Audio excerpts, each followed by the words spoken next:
जय हिंद दोस्तों, जीएसबी जीत परिवार में आप सभी का स्वागत है। आइए आज हम लोग यहाँ पे देखते हैं हिस्ट्री की, एंशिएंट हिस्ट्री। और एंशिएंट हिस्ट्री में हम लोग यहाँ पर जिक्र कर रहे हैं वैदिक काल के बारे में। ठीक है, यहाँ पे हम लोग जिक्र कर रहे हैं वैदिक काल के बारे में। यहाँ पे हम लोग वैदिक काल के बारे में डिस्कस कर रहे हैं। ठीक है, और इसमें हम लोग यहाँ पर वैदिक काल में यहाँ पे हम लोग नोट्स का जिक्र कर चुके हैं। ठीक है, नोट्स का, और यहाँ पर 50 प्रश्न का हम लोग यहाँ पे जिक्र किए। ठीक है, 50 प्रश्न। आज हम लोग यहाँ पे 51 नंबर प्रश्न से यहाँ पे देखेंगे। ठीक है, और यह एंशिएंट हिस्ट्री का यहाँ पर हमारा यहाँ पे वैदिक काल का टॉपिक है। और इसमें जो मॉडर्न हिस्ट्री यहाँ पे यानी कि घटना चक्र की जो यहाँ पे मॉडर्न हिस्ट्री है वो समाप्त हो चुकी है। उसकी प्लेलिस्ट बनी हुई है मॉडर्न हिस्ट्री नाम से। ठीक है, तो आप लोग वहाँ पर जाकर के सभी की सभी यहाँ पे क्लासेस देख सकते हैं। और ज्योग्राफी की यहाँ पर दोनों की दोनों क्लासेस समाप्त हो चुकी हैं, जैसे इंडियन ज्योग्राफी और वर्ल्ड ज्योग्राफी। ठीक है, तो आप इसे जरूर करें। और आपको हमारी क्लास कैसी लगी आप कमेंट बॉक्स में प्लीज़ कमेंट ज़रूर करें। कमेंट से देखिए, कमेंट से हमें लाभ ये होता है कि हमारी क्लासें रन अप करती हैं। ठीक है, तो आप लोग ज़रूर कमेंट ज़रूर करें।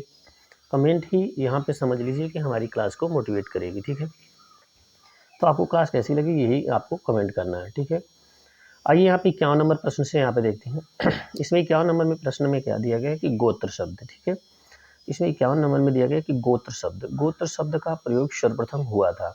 तो ये बताना कि गोत्र शब्द का प्रयोग सर्वप्रथम कहाँ पर हुआ था। ठीक है, तो किस वेद में हुआ था, तो यहाँ पर हो जाएगा ऋग्वेद में हो जाएगा। और यहाँ पे ऑप्शन बी हमारा यहाँ पे सही हो जाएगा, ऋग्वेद में। ठीक है, इसका डिटेल से देखते हैं। यहाँ पे दिया गया गोत्र शब्द।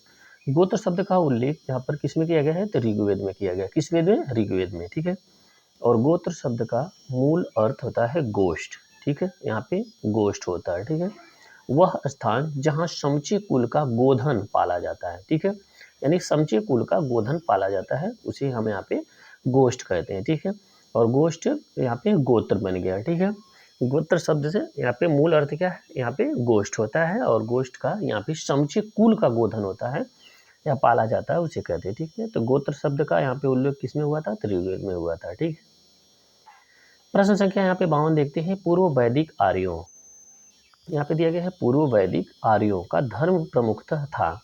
यहाँ पे पूर्व वैदिक आर्यों का धर्म प्रमुखतः था, क्या था, यहाँ पे हो जाएगा ऑप्शन सी सही हो जाएगा। यहाँ पे हो जाएगा प्रकृति पूजा और यज्ञ हो जाएगा। ठीक है, ऑप्शन सी हमारा यहाँ पे सही हो जाएगा, प्रकृति पूजा और यज्ञ हो जाएगा। ठीक है, प्रकृति पूजा और यज्ञ क्या हो जाएगा यहाँ पे प्रमुख, यहाँ पे पूर्व वैदिक आर्यों का धर्म था। यानी कि पूर्व वैदिक से तात्पर्य यह है कि यहाँ पे वैदिक काल के पूर्व। ठीक है, वैदिक काल के यहाँ पे पहले की यहाँ पे जिक्र कर रहा है। ठीक है, यहाँ पे वैदिक काल के पहले का जिक्र कर रहा है। ठीक है, देखते हैं यहाँ पे 53 नंबर प्रश्न है। यहाँ पे 53 नंबर यहाँ पे प्रश्न यहाँ पे दिया गया कि ऋग्वैदिक काल में जनता यहाँ पे जनता निम्न में से मुख्यतया किसमें विश्वास करती थी। ठीक है, यहाँ पे ऋग्वैदिक काल में ये बताना है कि यहाँ पे लोग किसमें विश्वास करते थे, मूर्ति पूजा, देवी पूजा, एकेश्वरवाद, बलि एवं कर्मकांड। यहाँ पे ऋग्वैदिक काल में बलि और कर्मकांड इन दोनों में ज़्यादा विश्वास करते थे। ठीक है, ऑप्शन हमारा यहाँ पे डी सही हो जाएगा। इसका डिटेल से देखते हैं, तो यहाँ पर ध्यान दीजिए, इसमें दिया गया है ऋग्वैदिक काल। ऋग्वैदिक काल में लोग प्रकृति की शक्तियों, वैदिक देवता और देवियों की प्रार्थना, यज्ञ जिसमें बलि और कर्मकांड निहित थे। ठीक है, इसी में विश्वास करते थे।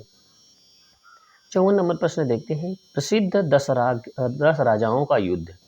यहाँ पे 10 राजा एक साथ मिलकर युद्ध कर रहे थे, वो किस नदी के तट पर लड़ा गया था, तो यह हो जाएगा ऑप्शन डी सही हो जाएगा। कई बार यह प्रश्न आया हुआ है परशुराणी नदी के, यहाँ पे परशुराणी नदी के तट पे दशराग्य युद्ध, इसे यहाँ पे कई बार प्रश्न आता है कि दशराग्य युद्ध। ठीक है, यहाँ पे दशराग्य युद्ध, यहाँ पे इसे दशराग्य युद्ध भी यहाँ पे कहते हैं। ठीक है, तो यहाँ पे किस नदी के तट पे, तो परशुराणी नदी के तट पे हो जाएगा। ठीक है, इसका डिटेल्स देख लेते हैं। यहाँ पे 10 युद्ध यानी कि 10 राजाओं का युद्ध। परशुराणी नदी यहाँ पे आधुनिक में इसे रावी नदी के नाम से जाना जाता है, यह पंजाब के एरिया में बहती है। ठीक है, तो परशुराणी नदी को क्या है, आधुनिक में इसे रावी नदी के नाम से जाना जाता है। ठीक है, के तट पे लड़ा गया था। इसमें भरतों के राजा सुदास विजय हुए थे। ठीक है, यहाँ पे भरतों के राजा यहाँ पे सुदास की विजय हुई थी। अब यहाँ पे देखिए दिया गया है प्रश्न, ऋग्वैदिक में उल्लिखित प्रसिद्ध 10 राजाओं का युद्ध। देखिए यहाँ पे फिर से दूसरा वही प्रश्न यहाँ पे आया, किस नदी के किनारे लड़ा गया था। तो यहाँ पर हो जाएगा ऑप्शन ए परशुड़ी नदी। इसे क्या कहते हैं आधुनिक में? रावी नदी के नाम से जाना जाता है। ठीक है, ऑप्शन ए सही हो जाएगा। 56 नंबर प्रश्न देख लेते हैं। यहाँ पर दिया गया है निम्न में से किस नदी को ऋग्वैदिक में, यहाँ पे ध्यान दीजिए, ऋग्वैदिक में माते तमा देवी तमा नदी तमा, यानी कि माते तमा देवी तमा नदी तमा संबोधित किया गया था। तो यह पवित्र नदी थी। वर्तमान में यहाँ पे सॉरी, यहाँ पे पहले सबसे ज़्यादा सरस्वती की पूजा लोग करते थे। इन्हें माते तमा देवी तमा और नदी तमा करते थे। तो ऑप्शन हो जाएगा सरस्वती नदी। ठीक है, ऋग्वैदिक में सरस्वती नदी को, यहाँ पे ध्यान दीजिए, ऋग्वैदिक में सरस्वती नदी को माते तमा देवी तमा नदी तमा कहा जाता था। अर्थात सबसे अच्छी माँ, सबसे अच्छी देवी, सबसे अच्छी नदी हो जाएगा। यहाँ पे 57 नंबर प्रश्न देखते हैं। उस जनजाति का नाम बताइए जो ऋग्वैदिक आर्यों के पंचजन से संबंधित नहीं है। ठीक है, यहाँ पे पंचजन से संबंधित नहीं है। यदूत थे, ठीक है, यहाँ पे पुरु भी थे, तुरुषु भी थे, इसमें कीकट नहीं थे। ऑप्शन डी हमारा यहाँ पे सही हो जाएगा, कीकट नहीं थे। आइए हम उन सबका यहाँ पे देखते हैं जो यहाँ पे ऋग्वैदिक आर्यों के पंचजनों में शामिल है। ठीक है, ऋग्वैदिक आर्यों के पंचजनों में शामिल है यदु थे, यहाँ पे दुह्यु थे, पुरु, अनु, तुरुषु शामिल थे। ये 5 लोग शामिल थे। ठीक है, इसमें कीकट शामिल नहीं थे। 58 नंबर प्रश्न देखते हैं। प्राचीन काल में आर्यों के जीविकोपार्जन का मुख्य साधन था। यहाँ पे क्या था? तो यहाँ पे प्राचीन काल में कृषि ही यहाँ पे आर्यों का जीविकोपार्जन था। ठीक है, इसे यहाँ पे आर्यों को कृषि की सभ्यता के नाम से भी जाना जाता है। ठीक है, यहाँ पे देखते हैं इसका डिटेल्स में। यहाँ पे आर्यों की आर्य संस्कृति मूलतः पशुपालक और कृषि संस्कृति रही है। ठीक है, ऋग्वैदिक में कई मंत्रों में कृषि और उसके कार्यकलापों का वर्णन है। अच्छी कृषि के लिए यहाँ पे वर्षा की कामना की गई है और पशुओं को चराने और पालने का अनेक स्थलों पर वर्णन है। उत्तर वैदिक काल तो यहाँ पे कृषि प्रधान संस्कृति ही था। उत्तर वैदिक काल कृषि यहाँ पे कृषि प्रधान संस्कृति था। ठीक है, 59 नंबर प्रश्न यहाँ पर देख लेते हैं। 59 नंबर प्रश्न में यहाँ पे दिया गया है कि ऋग्वैदिक काल में यौ शब्द किस कृषि उत्पाद हेतु प्रयुक्त किया गया है। ठीक है, ऋग्वैदिक काल में यहाँ पे यौ शब्द किस कृषि उत्पाद हेतु किया गया है? तो यह हो जाएगा यौ का यहाँ पे ज हो जाएगा। ठीक है, यहाँ पे ज को यौ कहा जाता था। ठीक है, ऋग्वैदिक में उल्लेखित यौ शब्द को यहाँ पे ज से यहाँ पे तादात्मक या स्थापित किया गया है। ठीक है, प्रश्न संख्या यहाँ पे 60 देखते हैं। यहाँ पे मिलान करने के लिए दिया गया है। इसमें बताना है यौ को क्या कहते थे, जौ कहते थे। ठीक है, इसमें आइए मिलान करते हैं। इसमें देखिए दिया गया है व्रीहि शब्द। यहाँ पे ध्यान दीजिए, व्रीहि शब्द दिया गया है। यह क्या है? व्रीहि को यहाँ पे चावल कहते थे। ठीक है, और यहाँ पे दिया गया है मुद्दक। मुद्दक का क्या है? मूंग से। मुद्दक का मूंग से। यौ का तो अभी हम लोग देखे हैं जौ को कहते थे। इचू को यहाँ पे गन्ना कहते थे। ठीक है, इचू को गन्ना कहते थे। ठीक है, इचू से ईंख बना है। ईंख भी यहाँ पे इसी का नाम है। ठीक है, यहाँ पे इचू का ईंख भी है और इसे ही यहाँ पे हिंदी में गन्ना भी कहते हैं। ठीक है, यहाँ पे इस तरीके से ऑप्शन डी हमारा यहाँ पे सही हो जाएगा। ठीक है, यहाँ पे देखते हैं एक बार और भी। यहाँ पे व्रीहि दिया गया है। यहाँ पे ध्यान दीजिए, व्रीहि, व्रीहि का यहाँ पे क्या हो जाएगा? चावल हो जाएगा। मुद्दक का क्या हो जाएगा? मूंग हो जाएगा। यौ का यहाँ पे ध्यान दीजिए जौ हो जाएगा और इचू का यहाँ पे क्या हो जाएगा? गन्ना हो जाएगा। ठीक है, इचू का क्या हो जाएगा? यहाँ पर गन्ना हो जाएगा। ठीक है, यहाँ पे 61 नंबर प्रश्न यहाँ पे ध्यान दीजिए। 61 नंबर प्रश्न में ऋग्वैदिक पढ़ी, यहाँ पे ध्यान दीजिए, ऋग्वैदिक पढ़ी किस वर्ग के नागरिक थे? तो यहाँ पे हो जाएगा यह व्यापारिक वर्ग के थे। यहाँ पे क्या हो जाएगा? ऑप्शन डी हमारा सही हो जाएगा, व्यापारिक वर्ग हो जाएगा। ठीक है, ऋग्वैदिक पढ़ी किस वर्ग के नागरिक थे?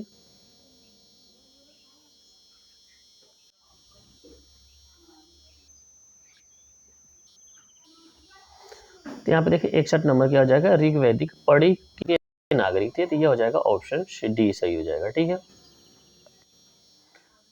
यहाँ पे देखते हैं इसका डिटेल्स। यहाँ पे व्यापारिक वाणिज्य प्रधानतः पढ़ी, यहाँ पे पढ़ी लोग करते थे। किसको? तो यहाँ पे ऋग्वैदिक में पढ़ी शब्द का उल्लेख कई स्थानों पर हुआ है। पढ़ी ऋण देते थे और तथा यहाँ पे ब्याज बहुत अधिक लेते थे। उन्हें यहाँ पे क्या है? वेकनाट यानी कि सूदखोर कहा जाता था। ठीक है, यहाँ पे 62 नंबर प्रश्न देख लेते हैं। वैदिक युग में प्रचलित लोकप्रिय शासन प्रणाली थी। कैसी यहाँ पे शासन प्रणाली थी? तो वैदिक युग में यहाँ पे वंश परंपरागत राजतंत्रात्मक प्रणाली थी। ठीक है, यहाँ पे ऑप्शन डी सही हो जाएगा। वंश परंपरागत राजतंत्र बोलते थे। यहाँ पे वैदिक युग में कैसा था, यहाँ पे हो जाएगा राजतंत्र हो जाएगा, ठीक है। यहाँ पे राजतंत्र प्रणाली थी, ठीक है। यहाँ पे देख लेते हैं डिटेल इसका। वैदिक काल में प्रचलित लोकप्रिय शासन प्रणाली जो थी या वंश परंपरागत, इसे राजतंत्र यहाँ पे प्रणाली कहते थे, ठीक है। यद्यपि जनता द्वारा यहाँ पे चुनाव के भी यहाँ पे कुछ उदाहरण मिलते हैं। अगला प्रश्न यहाँ पर देख लेते हैं 63 नंबर प्रश्न।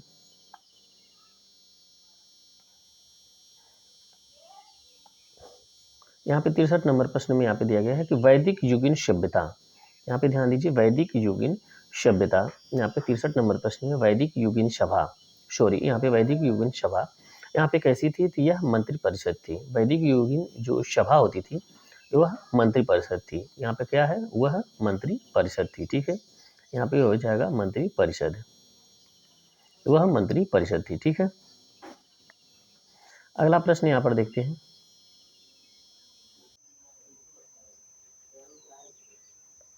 देखते हैं यहाँ पर अगला प्रश्न यहाँ पे देख लेते हैं 63 नंबर प्रश्न, ठीक है।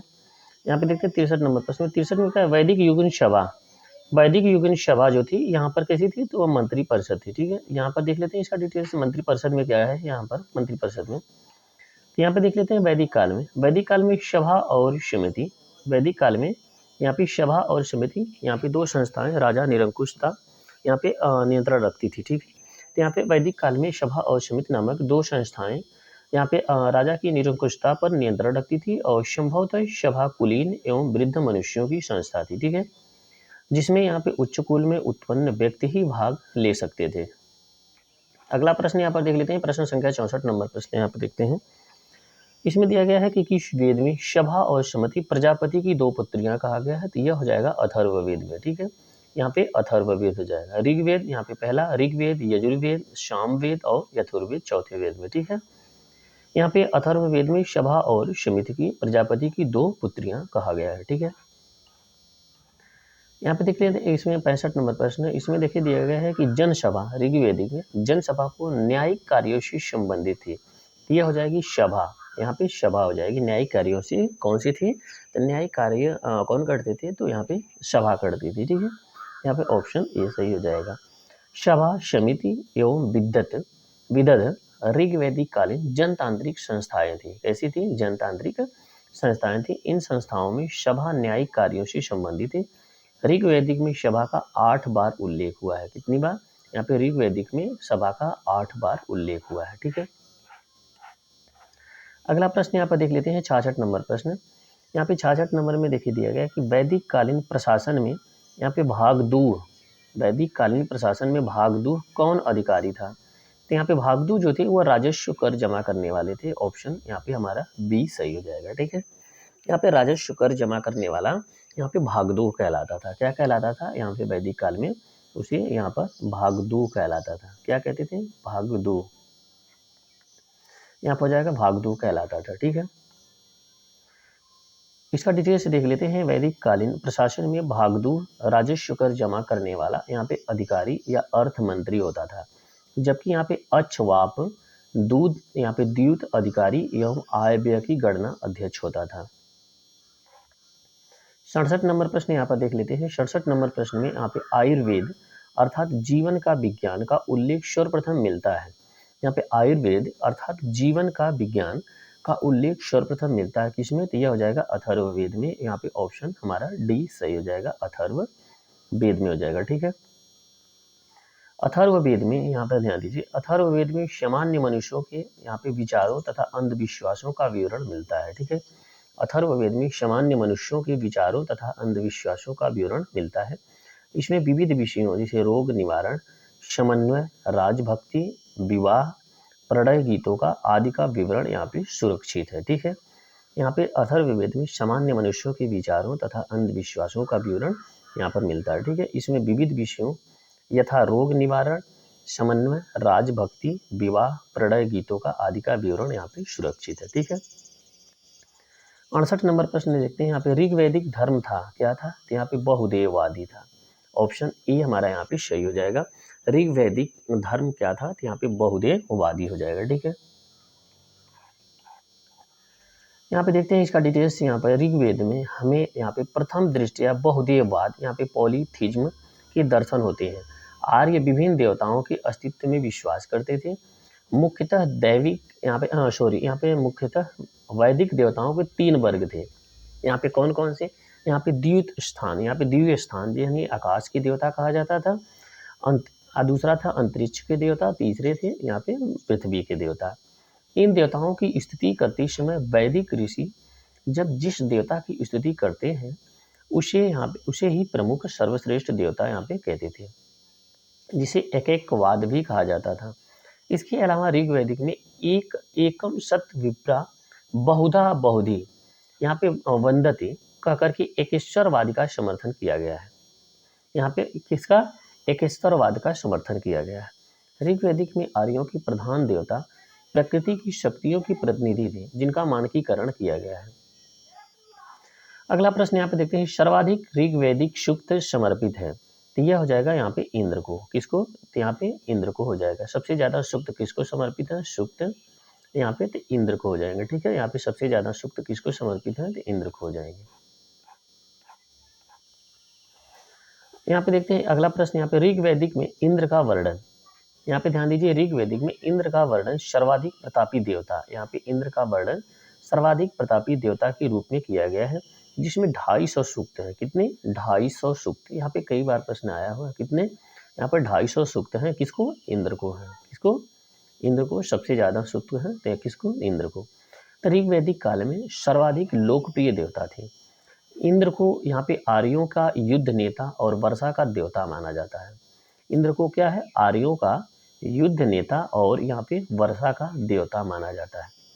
ऋग्वेद में अग्नि को 200 सूक्त हैं, दूसरे स्थान पे यही आते हैं अग्नि। तो अग्नि को कितने? 200 सूक्त समर्पित है। ठीक है, इस काल के यहाँ पे दूसरे सर्वाधिक महत्वपूर्ण देवता किसको? यहाँ पे अग्नि को माना जाता है। यहाँ पे पहले स्थान पे सर्वाधिक प्रिय कौन थे? तो यहाँ पर शक्तिशाली महत्वपूर्ण तो यह इंद्र हो जाएंगे, और दूसरे स्थान पे कौन हो जाएंगे? तो अग्नि हो जाएंगे। ठीक है, दूसरे स्थान पे कौन है? तो यहाँ पे अग्नि हो जाएंगे। यहाँ पे देखते हैं प्रश्न संख्या 70 नंबर, निम्नलिखित में से यहाँ पे ध्यान दीजिए, किसे ऋग्वेद में युद्ध देवता कहा जाता है? युद्ध देवता अभी हम लोग देखें, यहाँ पे इंद्र को कहा जाता है। ठीक है, यहाँ पे सबसे लोकप्रिय थे नंबर 1 पे, और दूसरे स्थान पे यहाँ पर अग्नि है। यहाँ पे ऑप्शन हमारा बी सही हो जाएगा। 71 नंबर प्रश्न यहाँ पे देख लेते हैं, ऋग्वेदिक में सर्वाधिक संख्या में मंत्र संबंधित है, यहाँ पे हो जाएगा अग्नि से। किससे है? अग्नि से हो जाएगा। ठीक है, तो ऑप्शन ए हमारा यहाँ पे सही हो जाएगा। तो ऋग्वेद में सर्वाधिक संख्या में मंत्र संबंधित है किससे? तो अग्नि से हो जाएगा। ठीक है, ऑप्शन ए हमारा यहाँ पे सही हो जाएगा। तो यहाँ पे इन ऑप्शनों के अकॉर्डिंग यहाँ पर है अग्नि। ठीक है, यहाँ पे यह भी बात ध्यान दीजिएगा।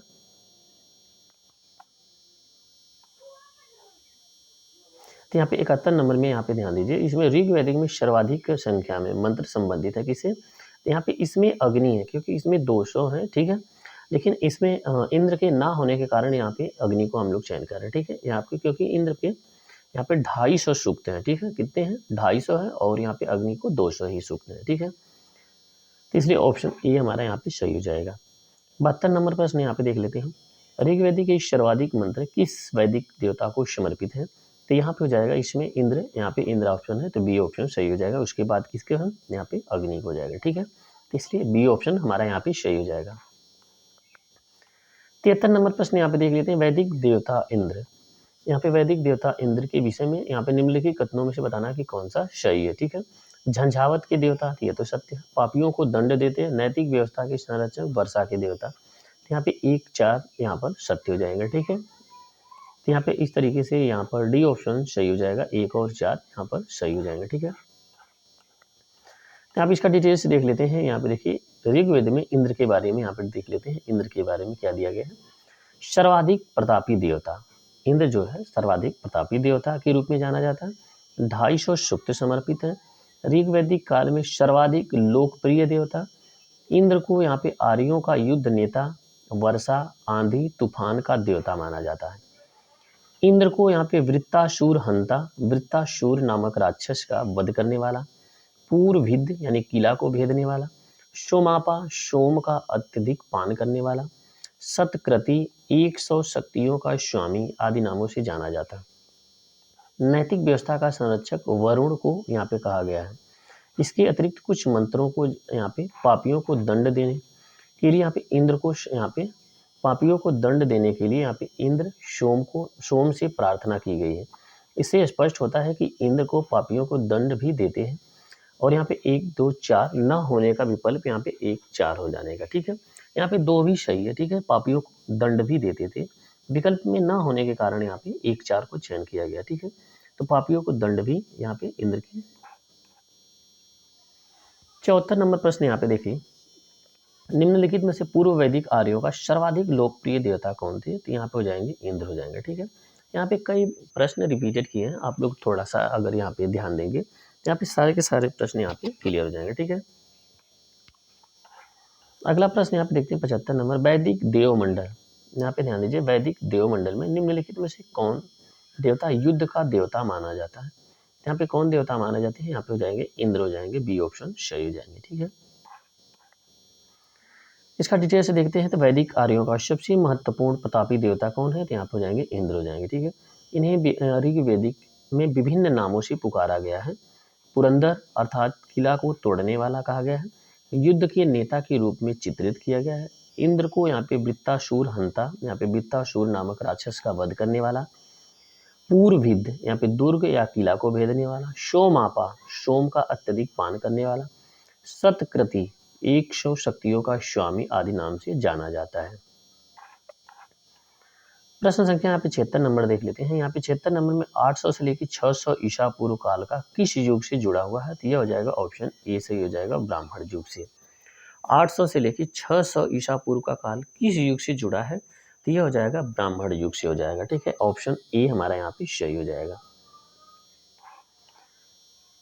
यहाँ पे देखते हैं, इसमें दिया गया है 800 से लेकर 600 ईसा पूर्व काल का यहाँ पे ब्राह्मण ग्रंथों के प्रणयन युग से जुड़ा है। प्रायः 7वीं और 6ठी शताब्दी ईसा पूर्व को लेकर के 3री शताब्दी ईसा पूर्व तक का सूत्रकाल यहाँ पे कहा जाता है। क्या कहा जाता है? इसे सूत्रकाल कहा जाता है, ठीक है। अगला यहाँ पे देख लेते हैं प्रश्न, इसमें दिया गया है 77 नंबर प्रश्न है, इस पे ध्यान दीजिए। गायत्री मंत्र किस पुस्तक में मिलता है? तो यह हो जाएगा ऑप्शन ए, यहाँ पे सी सही हो जाएगा, ठीक है। ऑप्शन सी सही हो जाएगा। गायत्री मंत्र किस पुस्तक में मिलता है? तो हो जाएगा ऋग्वेदिक में। गायत्री मंत्र यहाँ पर देखिए ऋग्वेदिक में उल्लेखित है। इसके रचनाकार कौन है? यहाँ पे ध्यान दीजिए, विश्वामित्र है, ठीक है। यह शवृत्ते यानी कि सूर्य देवता को समर्पित है। यह मंत्र किसको? यहाँ पे सूर्य देवता को समर्पित है। और यहाँ पे ऋग्वेद में 3य मंडल में यहाँ पे उल्लेख किया गया। किसमें? यहाँ पे 3रे मंडल में यहाँ पे उल्लेख किया गया। गायत्री मंत्र के नाम से प्रसिद्ध मंत्र सर्वप्रथम किस यहाँ पे ग्रंथ में मिलता है? तो यह हो जाएगा ऑप्शन सी सही हो जाएगा, ऋग्वेद में, ठीक है। अगला प्रश्न यहाँ पे देखते हैं, गायत्री मंत्र से देखिए कितनी बार प्रश्न आया हो। गायत्री मंत्र की रचना किसने की थी? तो यह हो जाएगा ऑप्शन बी सही हो जाएगा, विश्वामित्र। ऑप्शन बी सही हो जाएगा यहाँ पर, ठीक है। 80 नंबर प्रश्न यहाँ पे देख लेते हैं। सर्ग प्रतिसर्ग वंश मनवंतर यहाँ पे वंशानुचरित ये संकेतक कौन है? यहाँ पे हो जाएगा यहाँ पे बी ऑप्शन सही हो जाएगा, पुराणों के हो जाएंगे, ठीक है। यहाँ पे ऑप्शन बी सही हो जाएगा। पुराणों में यहाँ पे 5 प्रकार के विषयों का यहाँ पे वर्णन सिद्धांत इस प्रकार है। सर्ग प्रतिसर्ग वंश मनवंतर और वंशानुचरित। सर्ग बीज या आदि का सृष्टि का पुराण है। प्रतिसर्ग प्रलय के बाद की यहाँ पे पुनर्सृष्टि को कहते हैं। वंश में देवताओं या ऋषियों के वंश यहाँ पे वंश वृक्षों का वर्णन है। मनवंतर में कल्प के महायुगों का वर्णन है। वंशानुचरित यहाँ पे पुराणों के वे अंग हैं जिनमें राजवंशों की तालिकाएं दी गई, ठीक है। और राजनीति अव्यवस्थाओं कक्षाओं की घटनाओं का वर्णन है। 81 नंबर प्रश्न यहाँ पे ध्यान दीजिए, इसमें दिया गया है पुराणों की संख्या है। यहाँ पे पुराणों की संख्या क्या है? तो यह हो जाएगा यहाँ पे बी सही हो जाएगा, ठीक है। यहाँ पे पुराणों की संख्या क्या हो जाएगी? तो यहाँ पे पुराणों की संख्या यहाँ पे बी ऑप्शन सही हो जाएगा, यहाँ पे 18 है, ठीक है। यहाँ पे पुराणों की संख्या कितनी है? तो यहाँ पे हो जाएगी 18 हो जाएगी, ठीक है। आइए यहाँ पे देखते हैं 81 नंबर का डिटेल्स। यहाँ पे पुराणों की संख्या यहाँ पर 81 है, 18। और यहाँ पे रचना लोमहर्ष ऋषि और उनके पुत्र यहाँ पे उग्रसवा ने किए थे। यहाँ पे 18 पुराणों की रचना किसने की है? तो लोमहर्ष ऋषि और उनके पुत्र उग्रसवा द्वारा की गई है। ये 18 पुराण है, ठीक है। 82 नंबर प्रश्न यहाँ पर देख लेते हैं। इसमें दिया गया है पुराणों के संदर्भ में निम्नलिखित कथनों में से कौन सा सही है? तो विष्णु पुराण से मौर्य वंश की जानकारी मिलती है, तो यह तो सत्य है। वायु पुराण गुप्त वंश की शासन व्यवस्था पर प्रकाश डालता है, यह भी सत्य है। यानी कि दोनों के दोनों कथन यहाँ पे हमारा सही हो जाएंगे। ठीक है, यहाँ पे ऑप्शन डी सही हो जाएगा। विष्णु पुराण से, यहाँ पे ध्यान दीजिए, विष्णु पुराण से मौर्य वंश की जानकारी मिलती है, जबकि वायु विष्णु और ब्राह्मण से गुप्त वंश की जानकारी मिलती है। ठीक है, वायु से विष्णु और ब्राह्मण से गुप्त वंश की जानकारी मिलती है। वायु पुराण से गुप्त वंश की शासन व्यवस्था का प्रकाश पड़ता है। 83 नंबर प्रश्न देखते हैं। श्रीमद् भागवत गीता यहाँ पे मौलिक रूप से किस भाषा में लिखी गई थी? तो यहाँ पर जाएगी संस्कृत में। ठीक है, श्रीमद् भागवत गीता यहाँ पर किस में लिखी गई है? तो संस्कृत में लिखी गई है। ठीक है, यहाँ पे देखिए, ध्यान दीजिए, इसमें श्रीमद् भागवत गीता मौलिक रूप से यहाँ पर संस्कृत भाषा में लिखी गई है। या ध्यान दीजिए, यह प्राचीन धार्मिक ग्रंथ महाभारत का एक भाग है। 84 नंबर प्रश्न देखते हैं। महाभारत मूलतः किस रूप में जानी जाती है? तो महाभारत को यहाँ पे जय संहिता के नाम से जाना जाता है। ऑप्शन डी सही हो जाएगा। ठीक है, तो महाभारत को मूलतः किस रूप में जाना जाता है? तो यह हो जाएगा जय संहिता के नाम से जाना जाता है। तो इसमें ध्यान दीजिए, इसमें महाभारत के प्रारंभिक रचना काल में यहाँ पे 8800 श्लोक थे। इसे यहाँ पे जय संहिता के नाम से जाना जाता था। महाभारत का दूसरा संस्करण भारत था। महाभारत का दूसरा संस्करण क्या है? तो भारत था, जिसमें श्लोकों की संख्या कितनी है? 24,000 थी। और वर्तमान में महाभारत में 1 लाख श्लोक प्राप्त हैं, और यह इसका यहाँ पे अंतिम संस्करण है, जिसे यहाँ पे सतसहस्त्री यहाँ पे संहिता या महाभारत यहाँ पे कहा गया है। ठीक है, सतसहस्त्री संहिता या महाभारत कहा गया है। 85 नंबर प्रश्न यहाँ पे देख लेते हैं। सतसहस्त्री संहिता उपनाम निम्नलिखित में से किस ग्रंथ का है? तो यह हो जाएगा यहाँ पे ऑप्शन डी सही हो जाएगा, यहाँ पे महाभारत हो जाएगा। ठीक है, यहाँ पे ऑप्शन डी सही हो जाएगा। 86 नंबर प्रश्न यहाँ पे देख लेते हैं। इसमें दिया गया है कि हिंदू पौराणिक कथा के अनुसार समुद्र मंथन हेतु किस सर्प ने यहाँ पे रस्सी के रूप में स्वयं को यहाँ पे प्रस्तुत किया था? तो यहाँ पे हो जाएगा वासुकी ने किया था। ऑप्शन बी हमारा यहाँ पे सही हो जाएगा। ठीक है, इसका डिटेल्स देख लेते हैं। यहाँ पर इसका डिटेल्स यहाँ पे देखिए हो जाएगा। हिंदू पौराणिक कथा के अनुसार समुद्र मंथन जब हुआ था, यहाँ पे समुद्र मंथन है तो मथानी के रूप में मद्रांचल पर्वत लिया गया था। ठीक है, यहाँ पे मद्रांचल पर्वत और रस्सी के रूप में सर्पों के राजा वासुकी की यहाँ पे प्रयोग किया गया था। ठीक है, यहाँ पे देखते हैं 87 नंबर प्रश्न। यहाँ पे ध्यान दीजिए, 87 नंबर, किस काल में अछूत की अवधारणा स्पष्ट रूप से उद्धत हुई थी? तो ये हो जाएगा ऑप्शन डी सही हो जाएगा, धर्मशास्त्र के समय में। ठीक है, यहाँ पे धर्मशास्त्र के समय में हो जाएगा। किस काल में अछूत की अवधारणा स्पष्ट रूप से उद्धत हुई थी? तो ये हो जाएगा ऑप्शन डी सही हो जाएगा, धर्मशास्त्र के समय में हो जाएगा। ठीक है, इसका डिटेल्स देख लेते हैं। यहाँ पे धर्मशास्त्रों के समय में शूद्र काल में 4 वर्णों ब्राह्मण, क्षत्रिय, वैश्य और शूद्र। यहाँ पे धर्मशास्त्रों के समय में यहाँ पे 4 यहाँ पे वर्ण थे, ब्राह्मण, क्षत्रिय, वैश्य और शूद्र हो जाएंगे। ठीक है, इसके अलावा अतिरिक्त समाज में अन्य अनेकों जातियां थी, जैसे अम्बष्ठ, उग्र, निषाद, मागध, वैदेह, रथकार आदि थे। ठीक है, इन सभी का आविर्भाव यहाँ पे अनुलोम यहाँ पे प्रतिलोम विवाहों के फलस्वरूप हो गया था। अनुलोम प्रतिलोम विवाह से मतलब यह है कि श्रेष्ठ कुल से यहाँ पे निम्न कुल और निम्न कुल का श्रेष्ठ कुल में से अनुलोम प्रतिलोम विवाह का यहाँ पे फलस्वरूप दिया गया। ठीक है, इनसे जो यहाँ पे पैदा होते थे उनको यहाँ पे अनुलोम या प्रतिलोम यहाँ पे विवाह के यहाँ पे कहते थे। ठीक है, पाणिनि ने 2 प्रकार की शूद्रों का उल्लेख किया है। ठीक है, यहाँ पे निर्वासित, यहाँ पे अनिर्वासित। ठीक है, इनमें पहले प्रकार के यहाँ पे शूद्र ही अस्पृश्य माने जाते थे। ठीक है, 88 नंबर प्रश्न यहाँ पे ध्यान दीजिए, सत्यमेव जयति शब्द किस उपनिषद से लिए गए हैं? तो यह हो जाएगा ऑप्शन ए सही हो जाएगा, मुंडको उपनिषद से लिया गया। ठीक है, सत्यमेव जयति शब्द किस उपनिषद से लिया गया है? तो यह हो जाएगा मुंडको उपनिषद से लिया गया है। ठीक है, तो इस तरीके से ए ऑप्शन हमारा यहाँ पे सही हो जाएगा। सत्यमेव जयति शब्द मुंडको उपनिषद से लिया गया है, जिसका अर्थ होता है सत्य की ही विजय होती है। ठीक है, सत्य की ही विजय होती है। यह भारत के राज चिन्ह पर ही अंकित यहाँ पे है। ठीक है,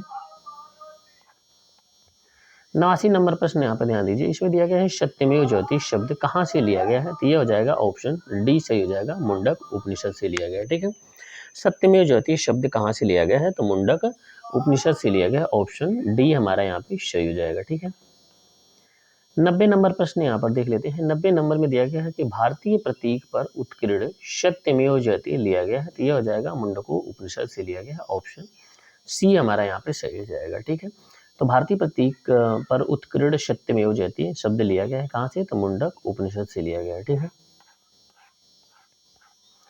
91 नंबर प्रश्न यहाँ पर देख लेते हैं। 91 नंबर में दिया गया है कि तमसो माँ ज्योतिर्गमय कथन है मूलतः किससे, तो यहाँ पर हो जाएगा ए ऑप्शन सही हो जाएगा, उपनिषदों का हो जाएगा। ठीक है, तमसो माँ ज्योतिर्गमय कथन है मूलतः किससे, तो यहाँ पर हो जाएगा उपनिषद का हो जाएगा। ठीक है, तो तमसो माँ ज्योतिर्गमय कथन यहाँ पे बृहदारण्यक उपनिषद से लिया गया है और इसका अर्थ होता है अंधकार से प्रकाश की ओर। ठीक है, अंधकार से प्रकाश की ओर तमसो माँ ज्योतिर्गमय। ठीक है, यहाँ पे दिया गया कि किस उपनिषद का शाब्दिक अर्थ है सफेद घोड़ा है। ठीक है, तो यहाँ पे हो जाएगा इनमें से कोई नहीं। ठीक है, तो यहाँ पे हो जाएगा सफेद घोड़ा, तो यहाँ पे हो जाएगा कौन सा उपनिषद, श्वेताश्वर। कौन हो जाएगा, श्वेताश्वर हो जाएगा। ठीक है, यहाँ पे श्वेताश्वर उपनिषद हो जाएगा। ठीक है, श्वेताश्वर उपनिषद हो जाएगा, श्वेताश्वर उपनिषद। इसमें क्या हो जाएगा, सफेद घोड़ों द्वारा खींचा गया, यहाँ पे हो जाएगा। ठीक है, अगला प्रश्न यहाँ पर ध्यान दीजिए, इसमें दिया गया सत्यकाम जाबाल की कथा, सत्यकाम जाबाल की कथा जो अनब्याही माँ होने का लांछन को चुनौती देती है, यह उल्लेखित है किसमें, तो यह हो जाएगा ऑप्शन सी सही हो जाएगा, छांदोग्य उपनिषद में हो जाएगा। ठीक है, सत्यकाम यहाँ पे जाबाल की कथा जो अनब्याही माँ होने का लांछन होने को चुनौती देती है उल्लेखित है, तो यह हो जाएगा छांदोग्य उपनिषद में हो जाएगा। ठीक है, सत्यकाम जाबाल यहाँ पे ध्यान दीजिए, इसका डिटेल से देखते हैं। तो सत्यकाम जाबाल महर्षि गौतम की शिष्य थे जिनकी माता का नाम यहाँ पे जाबाल था, और सत्यकाम जाबाल की कथा जो अनब्याही माँ होने का लांछन को चुनौती देती है। ठीक है, इनकी कथा यहाँ पे छांदोग्य उपनिषद में उल्लेखित है। 94 नंबर प्रश्न देखते हैं। यहाँ पे ऋग्वेदिक की मूल लिपि क्या थी, ऋग्वेद की मूल लिपि क्या थी, तो यह हो जाएगी ब्राह्मी लिपि थी, ऑप्शन डी हमारा यहाँ पे सही हो जाएगा। ठीक है, यहाँ पे ब्राह्मी लिपि हो जाएगा। ठीक है,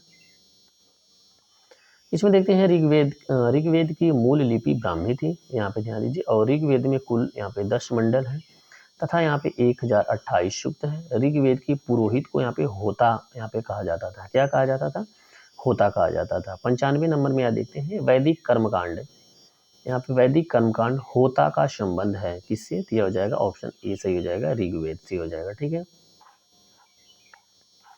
देखते हैं इसमें अगला प्रश्न, यहाँ पे ध्यान दीजिए, इसमें अगला प्रश्न यहाँ पे 96 नंबर में दिया गया है कि अश्वेता और ऋग्वेद में समानता है, अश्वेता और ऋग्वेद में समानता है। तो अश्वेता किस क्षेत्र से संबंधित है, तो अश्वेता यहाँ पे ईरान से संबंधित हो जाएगा, ऑप्शन बी हमारा यहाँ पे सही हो जाएगा। ठीक है, और इन दोनों में कुछ भाषिक समानता है क्या, अश्वेता यहाँ पे कुछ भाषिक समानता है, अश्वेता ईरान क्षेत्र से संबंधित है, जबकि यहाँ पे ऋग्वेद आर्यों से संबंधित है। ठीक है, 97 नंबर प्रश्न यहाँ पे देख लेते हैं। वैदिक काल में जिस जानवर को अघन्या माना जाता है या माना गया है, यहाँ पे जिस वैदिक काल में यहाँ पे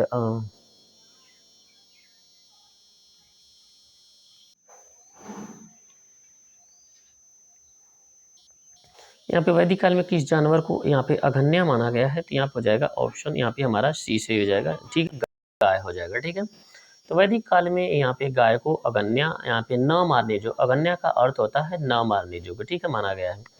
यहाँ पे गाय की हत्या उसे घायल करने वाले व्यक्ति को यहाँ पे मृत्युदंड तथा देश निकाला की व्यवस्था को यहाँ पे वेदों के द्वारा यहाँ पर दी गई। ठीक है, यहाँ पे 98 नंबर प्रश्न यहाँ पे ध्यान दीजिए, इसमें दिया गया 98 नंबर प्रश्न में,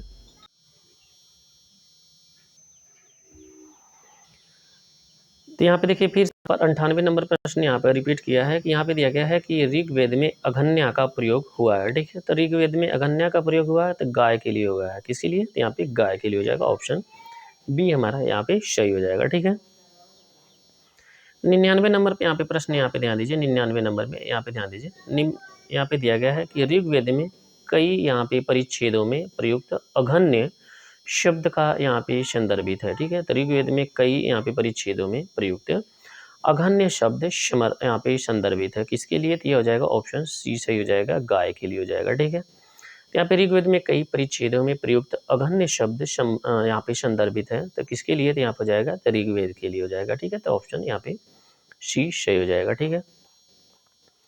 यहाँ पे 100 नंबर यहाँ पे ध्यान दीजिए, 100 नंबर यहाँ पे प्रश्न दिया गया। इसमें कह रहा है कि यहाँ पे ऋग्वेदिक कालीन आर्यों का सिंधु घाटी सभ्यता, ऋग्वेदिक कालियों का आर्यों और सिंधु घाटी के यहाँ पे लोगों के संस्कृति के बीच अंतर का संबंध हो जाएगा, ठीक है। तो निम्नलिखित कथनों में से कौन सा यहाँ पे कथन सही हो जाएगा, ठीक है। यहाँ पे कौन सा कथन सही हो जाएगा? तो ऋग्वेदिक कालीन आर्य कवच और शीर्ष प्राण यानी कि हेलमेट का यहाँ पे उपयोग करते थे, जबकि सिंधु घाटी सभ्यता के लोगों में यहाँ पे इनके उपयोग का कोई साक्ष्य नहीं मिलता है, ठीक है। ऋग्वैदिक कालीन आर्यों को स्वर्ण, चांदी, ताम्र का ज्ञान था। यहाँ पे ऋग्वैदिक कालीन में स्वर्ण, चांदी, ताम्र का ज्ञान और सिंधु घाटी के लोगों को केवल ताम्र, तो यहाँ पे और लोह का ज्ञान यहाँ पे था। तो लोहे का ज्ञान तो नहीं था, ठीक है। तो यहाँ पे लोह का ज्ञान जो हुआ था यह वैदिक काल में हुआ था। इस तरीके से यहाँ पे दो भी यहाँ पे गलत है, ठीक है। यहाँ पे देखते हैं इसका डिटेल्स। यहाँ पे एक कथन और भी यहाँ पे देखिए दिया गया है। यहाँ पे एक कथन और दिया गया कि ऋग्वैदिक कालीन के आर्यों ने यहाँ पे घोड़े को पालतू बना लिया था, ठीक है। यहाँ पे घोड़े को पालतू बना लिया था। तो यहाँ पे कोई साक्ष्य नहीं था, सिंधु घाटी को यहाँ पे पशु जानते थे। तो यहाँ पे देखिए हो जाएगा, यह भी यहाँ पे गलत है, ठीक है। तो यहाँ पे सिंधु घाटी के लोग इस पशु को जानते थे, किसको? क्या घोड़े को जानते थे? यहाँ पे इसका कोई साक्ष्य नहीं है, ठीक है। तो इस तरीके से यहाँ पे तीसरा भी गलत है, इसलिए केवल ए ऑप्शन सही हो जाएगा। इसका डिटेल्स यहाँ पे देख लेते हैं। ऋग्वैदिक में यहाँ पे कवच, कवच जिसे वर्म का उल्लेख मिलता है, संभवतः यहाँ पे ऋग्वैदिक कालीन आर्य यहाँ पे लौह एवं स्वर्ण से निर्मित कवच और सिर यहाँ पे अस्त्राण यानी कि हेलमेट का प्रयोग करते थे, ठीक है। जबकि सिंधु सभ्यता के लोगों में यहाँ पे इसका उपयोग कोई साक्ष्य प्राप्त नहीं होता है। सिंधु सभ्यता के स्थलों के उत्खनन से यहाँ पे प्राप्त युद्ध संबंधित उपकरण अत्यंत साधारण कोटि के हैं, जो इस बात की ओर संकेत करते हैं कि यहाँ पे उन्होंने भौतिक सुख सुविधाओं की ओर यहाँ पे विशेष ध्यान दिया था।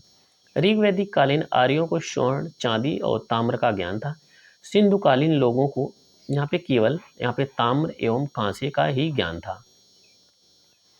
और लोहे का प्रचलन उत्तर भारत में यहाँ पे 1000 ईसा पूर्व से लेकर के 6000 ईसा पूर्व मध्य यहाँ पे हुआ था, ठीक है।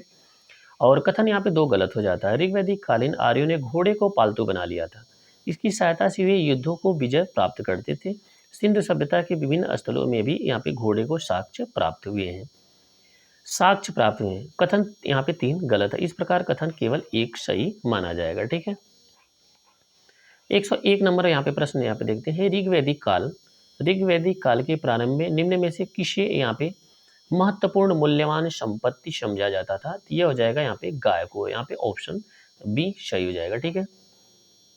ऋग्वैदिक काल, यहाँ पे देखिए ध्यान दीजिए, ऋग्वैदिक काल के प्रारंभ में गाय को महत्वपूर्ण संपत्ति समझा जाता था। इस काल में गाय मुख्यतः विनिमय का माध्यम होती थी। ऋग्वैदिक के कुछ सूत्रों में यहाँ पे गाय को देवता के रूप में कल्पित किया गया है।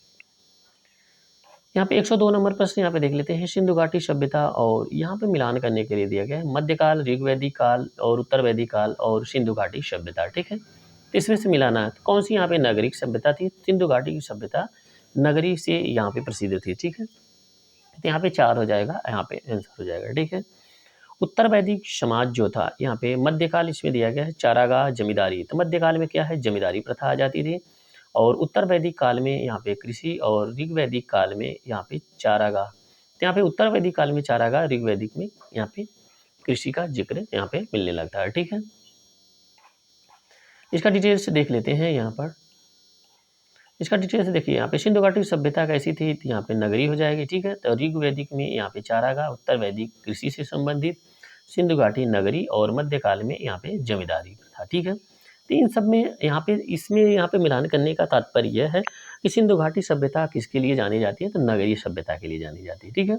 और उत्तर वैदिक काल में कृषक से तात्पर्य है कि उत्तर वैदिक काल में लोहे का जब खोज हुई तो यहाँ पे लोगों को सुविधा होने लगी, ठीक है। यहाँ पे लोहे की जब खोज हुई तो यहाँ पे लोहे का जब यहाँ पे साक्ष्य मिलने लगा तो ये लोग कृषि में काफ़ी ज़्यादा यहाँ पे संलग्न हो गए, ठीक है। और कृषि करना आसान भी हो गया। क्योंकि उन्हें एक यहाँ पे मजबूत औजार मिल गया, ठीक है। और ऋग्वैदिक समाज यहाँ पे चारागाह का यहाँ पे जिक्र है, ठीक है। और मध्यकाल में जमींदारी प्रथा आ जाएगी। 103 नंबर प्रश्न यहाँ पे देख लेते हैं। 103 नंबर प्रश्न में यहाँ पे प्राचीन भारतीय समाज के प्रसंग में निम्नलिखित शब्दों में से कौन सा शब्द यहाँ पे शीर्ष 3 वर्ग का यहाँ पे नहीं है? तो ये हो जाएगा यहाँ पे कोश शब्द, यहाँ पे ऑप्शन सी सही हो जाएगा। प्राचीन भारतीय समाज के संदर्भ में कुल, वंश तथा गोत्र परिवार से संबंधित है, जबकि कोश परिवार से संबंधित न होकर के भंडार से संबंधित है, ठीक है। 104 नंबर प्रश्न यहाँ पे देख लेते हैं। संस्कारों की कुल संख्या कितनी है? तो यहाँ पे हो जाएगा 16। यहाँ पे ऑप्शन बी, यहाँ पे हम डी ऑप्शन हमारा यहाँ पे सही हो जाएगा। 16 संस्कार हैं, ठीक है। इसका डिटेल्स देख लेते हैं यहाँ पे 16 संस्कारों का। तो यहाँ पे 16 संस्कारों में ध्यान दीजिए, इसमें परिष्कार, शुद्धता अथवा पवित्रता है, ठीक है। संस्कार का यहाँ पे शाब्दिक अर्थ क्या होता है? परिष्कार, शुद्धता या पवित्रता, ठीक है। गौतम धर्म सूत्र में इसकी संख्या 40 बताई गई है। मनु ने गर्भाधान से मृत्यु पर्यंत 13 संस्कारों का यहाँ पे उल्लेख किया है। बाद की स्मृतियों में यहाँ पे इनकी संख्या 16 स्वीकार की गई है। आज यह प्रचलित है, ठीक है।